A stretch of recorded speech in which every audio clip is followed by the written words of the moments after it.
Não, imagina, mas você vê, a gente que está com perfil no Twitter há uns 2 anos, é gente que quer saber de direito digital. Né? Você vai lá, você olha 7.000, 8.000 pessoas querendo saber disso, Bastante. é legal. Eu tenho 14 livros, né? Esse aqui são 2 deles. Esse é um manual, está na 5ª edição. E para a Saraiva, eles ficaram surpresos que, como um manual técnico, você sabe que o brasileiro não compra livro de técnico, né? Tem um colega que fez faculdade de economia inteira sem comprar um livro, você acredita? A origem do seu nome é libanês? Não, na verdade tem uma parte egípcia, uma parte egípcia, italiana, que legal. sobrenome. Nossa. Porque fica tão diferente Samidana. É tão, assim, meio poético, né? Samidana. Parece um sheik. Mas você falou uma coisa ótima, eu concordo totalmente. A pirâmide financeira, sempre alguém ganha. Tem Sempre aqueles alguém modelos, ganha. tipo, que nem era de emo e tal. Exatamente. Sempre tem, né? Só Sempre que hoje tem. na internet tá bem... Não, porque hoje é muito dissemina fácil, você fácil, consegue não é? disseminar. Então, quer dizer, se você acha que tem uma piada que é um pouco suja, mas que fala assim, a mulher fala, sou linda, maravilhosa, falo várias línguas, tenho o corpo perfeito, tenho tantas qualidades que nem sei porque virei puta. Isso daí. Então, quer dizer, se é tão bom, por que o cara tá oferecendo? Então, eu acho que você tem, de um lado, a ganância, em que a pessoa quer ficar rica da noite para o dia, o caminho fácil, e aí O a curto pessoa prazo, que né? quer enriquecer da noite para o dia, a maior chance de ela retorno, maior encontrar risco, né? uma coisa real é pequena. E a chance de ela encontrar um golpista, alguém tentando Manipular esse manipular sentimento, e se aproveitar disso é enorme. É. Então, eu acredito que eu não vejo só do ponto de vista legal. Eu acho que são incentivos e comportamento humano. É comportamento. Então, quer dizer, existe, claro, que o cara que concebeu o produto, ele é um criminoso. Mas, por outro lado, o cara que caiu, ele também... Assim, por que você acha que você vai ganhar 20 É que nem mil aquela reais ideia da sem fazer receptação, nada? né? A pessoa que também compra, de certo Exatamente. modo, estimula o fechamento do Não, modelo. e ela, mesmo uma hora, ela pode ser enganada, porque É. você está querendo ganhar vantagem sempre. Uhum. Porque se algo custa 20 mil, por que estão me vendendo por 1.000? Ou os 20 mil estão errados, porque uma empresa está querendo ganhar muito, ou tem alguma coisa estranha. Então, quer dizer, desconfiar eu acho que é a palavra do dia. Só que quando você tem muita informação, é mais fácil você saber os riscos.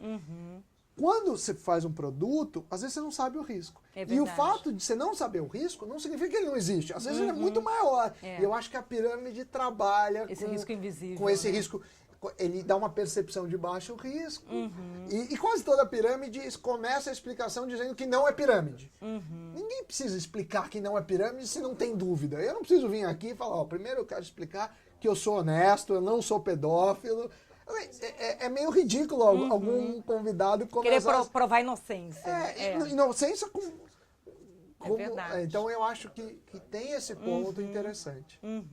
Então, Sami, realmente essa questão do mercado, eu penso assim, primeiro você muda o modelo socioeconômico, depois muda a lei. Então tem um período que você fica meio que parecendo ilegal, né? Ou seja, que é um momento no qual pra não mim também tem essa não encaixa questão, bem, assim, né? Por que as pessoas estão fazendo isso? Será que é um problema da multa que não... Que é não pequena, da que impunidade. É pequena, da impunidade. Será que os preços são abusivos? Acho que tem que refletir. Tem. A lei, claro, eu não sou jurista, mas a lei, para mim, teria que vir como uma consequência de um comportamento que fosse natural. Uma vontade coletiva. Uma vontade coletiva e que tenha um equilíbrio de mercado. Claro. O que é um equilíbrio de mercado? Que as empresas consigam produzir, ser remuneradas pelos seus investimentos, que os artistas e que todos ganhem adequadamente. Só que o que a gente vê no Brasil, em muitos casos, não só por conta de imposto, mas também imposto, mão de obra. Abusivo. É abusivo. Assim, abusivo. E aí eu não sei. Assim, eu não infringo as leis por uma questão até de trabalhar com jornalismo, de ter uma credibilidade. Mas eu não sei, por exemplo, no Cirque du Soleil. Não tem nada a ver com internet. Eles cobram R$30 um saco de pipoca. O custo daquilo é R$1. É R$1. Aí o cara, assim, você já pagou o ingresso, já pagou R$300 no ingresso. Aí você só pode comprar lá. Para mim, também, você está sequestrando as opções do cara. O cara que entra com uma comida na bolsa, tá, não sei, assim... Então, isso da coisa de aproveitar a audiência refém, cobrar qualquer preço. Você está aproveitando a situação, que o cara não pode sair. Não deixa de ser um problema da lei da usura, né? Não é uma cobrança de juros, mas é uma cobrança de preço abusivo da situação, né? Você vai, não, você dá, eles têm exclusividade de venda lá, você às vezes vai com criança, que não vai, o show dura 3 horas, então é natural que a pessoa não só consuma pipoca, mas principalmente água. Água é uma das coisas mais caras. Eu já vi vender água por mais de R$5, uma Não, garrafinha. eu acho que no Circo Soleil são quase 10, cara, Quase salvo 10, engano. é. Salvo engano. Mas então, aí, pela lei, eles têm direito, você está fazendo você não pode vender lá dentro, mas trazer de casa também não, ou assim, fica um pouco também na questão. Então, por que é a lei? A lei não está permitindo o abuso? E quem fiscaliza os abusos? Quem fiscaliza tem, né? Tem que fazer denúncia e aí o não, PROCON deveria fiscalizar. Sim, mas quando a gente tem uma concorrência grande, uma empresa que abusa o preço perde mercado. Mas em alguns setores a gente não tem concorrência. Automóvel, passagem aérea, provedores de internet, de celular. E aí como é que fica? Se eu sou refém, porque a empresa que eu contratei para o meu celular é ruim, mas todos os outros 3 concorrentes também são ruins. Agora, eu não vou ter um número americano e encontrar uma provedora americana. Então, quer dizer, quem que faz isso por mim? Então, aí o cara vai com um VoIP, ele tem... Aí não é tão legal... Mas será que não foi a brecha de um serviço ruim com preço? Eu acho que sim. Eu acho que você falou uma coisa importante agora, que é a seguinte. Quem teria um sentimento de estar fazendo uma coisa errada, por achar que estão fazendo errado com ele, fica aquela ideia de que... eu sonego porque o governo não me dá nada. Eu condeno essa ideia, mas também tem que refletir. Assim, as pessoas que organizam as políticas públicas têm que pensar nisso. Claro.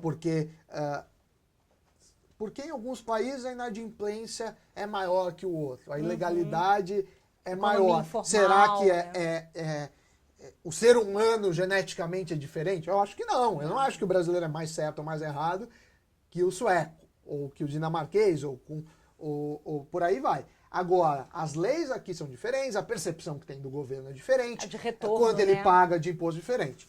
Veja, vamos seguir as leis, mas vamos repensar as leis para ter preços coerentes com outros lugares do mundo e ser competitivos. O Brasil não é competitivo. E com o salário brasileiro, né? A Exatamente. gente com certeza ganha menos do que os outros e paga ganha mais muito caro, menos, né? Ganha muito menos. A gente ganha menos, paga mais.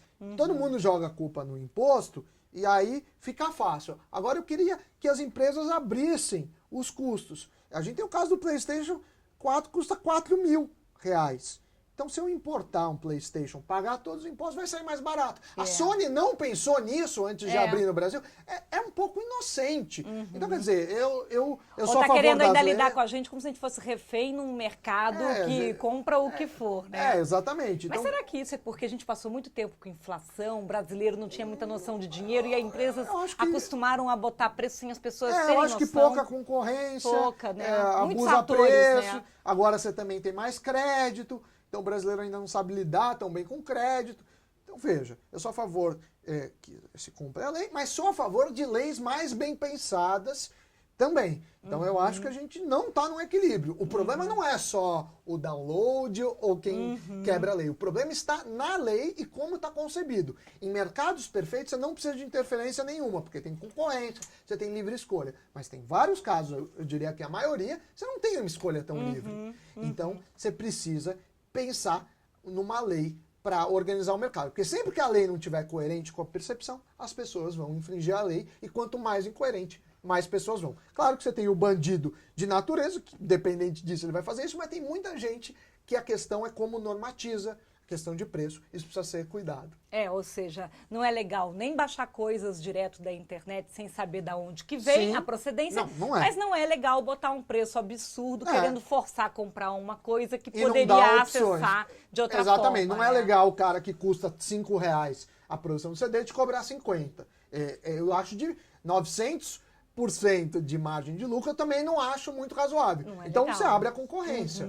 Então abre a concorrência, faz concorrência maior. Então, quer dizer, eu não acho que esse assunto está muito bem resolvido. Com certeza Tem que olhar não. os dois lados. Isso. E para mim não é só uma questão se está ou não dentro da lei. Eu acho que as pessoas respondem a incentivos. Uma lei melhor pode ajudar, então, a resolver um equilíbrio econômico. Exatamente, um equilíbrio econômico. Mas o desequilíbrio econômico afeta no cumprimento das leis. Claro.